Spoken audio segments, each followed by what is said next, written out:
Hello Gaudi class and welcome to today's history lesson.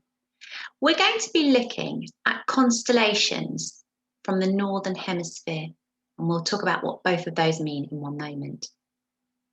So if this is a picture of the globe and this here is the line through the middle, everything above that line are stars that we can see in the sky at night from the top half of the world, the Northern Hemisphere. And everything below that is things that they can see from the Southern Hemisphere. And it's very interesting that they have stars that we don't have. So the stars don't change position like the moon does or like we do. Our stars are always our stars. So just to explain that if you were to chop the world in half round its middle and you split it into the Northern Hemisphere and the Southern Hemisphere, this is England here. So you can see we are in the Northern Hemisphere. So all the stars we see in the sky are in the Northern Hemisphere. If you were to go to South America or South Africa or Australia, you would see a very different set of stars because they're the Southern Hemisphere. So a constellation is a group of stars that are in a pattern. So someone's looked up at the stars and they've said, oh, I think that looks like a princess or a hunter or a cooking pot, as I'll show you in a minute. And somebody has drawn those in the sky and they've given them a name. It's a bit like when you're lying, looking out the window on a really cloudy day when the sky is blue behind it and you look, oh, that cloud looks a bit like a bunny rabbit, or that cloud looks a bit like a saucepan. I'm obsessed with saucepans today. So that's what it is. People saw patterns in the sky. And the word constellation comes from a Latin, which is a very old language and isn't really used anymore, except in science, funnily enough. And the Latin is constellatio, which just means a set of stars. So that's what it is. A constellation is a set of stars. And there are 88 different constellations that can be seen in the sky, or 88 recognised ones that have been plotted, written down and put into a book of constellations.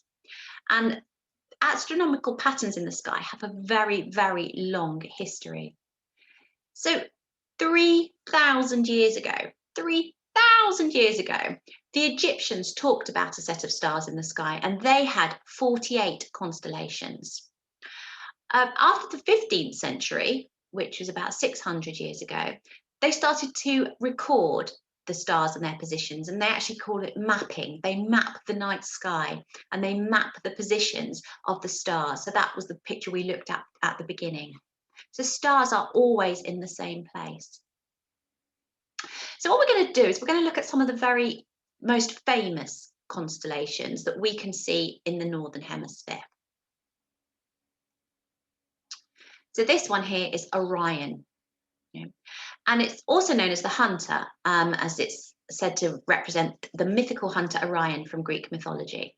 So you can see, you don't see these lines in the sky, you just see stars. And somebody was just looking up one day and went, oh, you know what, those stars look a bit like a hunter. It's a very strange thing. And you've also got Orion's belt, which is the bit that goes across him. And Orion's belt is supposed to point north, I believe. Okay. Then you have Ursa Major, and this is where my saucepan comes in. So the largest constellation in the Northern Hemisphere, and actually the third largest constellation in the world, which means that the Southern Hemisphere have two that are larger than us, is Ursa Major. And its brightest stars form the plough. And if you look, it's these ones here. So from here, this is the handle, and this is a bit like a plough is an old-fashioned farm gadget that they used to use to till up the land, turn it over and plant seeds. I think it looks like a saucepan, and I've always called it the saucepan. So here's the main part of the saucepan, and here's its handle, the saucepan. Told you I was obsessed with saucepans. So that's Ursa Major, which is a bear, the Great Bear. And this bit here, these stars are called the Plough, and it's actually one of the easiest constellations to find in the night sky.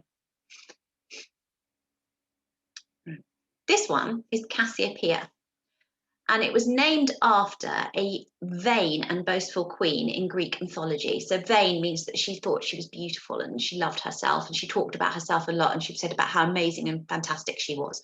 So that's vain and boastful.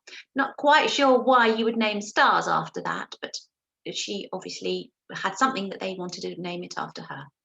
So, and it makes a W shape. You can see there's 5 brightest stars make a W shape. Then you have Cygnus, and Cygnus is baby swan, so it means a swan. And they're also easy to find because they make a large cross, known as the Northern Cross. Again, I think if you're just looking up at a sky of stars, get my words the right way around, if you're looking up at a sky of stars, I'm not sure you'd pick them out straight away. I think you might need one of those apps that tells you that you can actually point at the sky and it will show you which stars you can see. Or you'd have to know a lot about the night sky to be able to find the exact ones. So your turn, and there are 3 different things for you to do today. The first one is to look at the starry sky. Just not right now if you're doing this during the day, but at night. And it needs to be a clear night. If it's pouring with rain, it's very difficult to see the stars. But if you go out on a clear night and just look up at the stars, what shapes can you see? So maybe take somebody out there with you on a clear night and just look up. And like I said, maybe you could invent some. Maybe you could invent a mermaid, a princess, a sword, a rocket. That would be quite cool. The next job you could do, if you have black paper, and I have searched and I don't, which is a real shame, and a white pencil, which I do, you could draw or paint a constellation on a piece of paper. And if you Google constellations, there are lots you can find, and there's lots of pictures of different constellations that you can have a look at. The other one you can do, and this is the one I did, is to draw a constellation onto a piece of paper. So I am going to show you what I did. So I did the plough because I told you I'm obsessed with saucepans. Look, there's my saucepan. So on my piece of paper, I drew where the plough should be. And then it's just a piece of paper. And then all I did was I poked holes through my piece of paper. And then I'm going to show you what I can do with it next.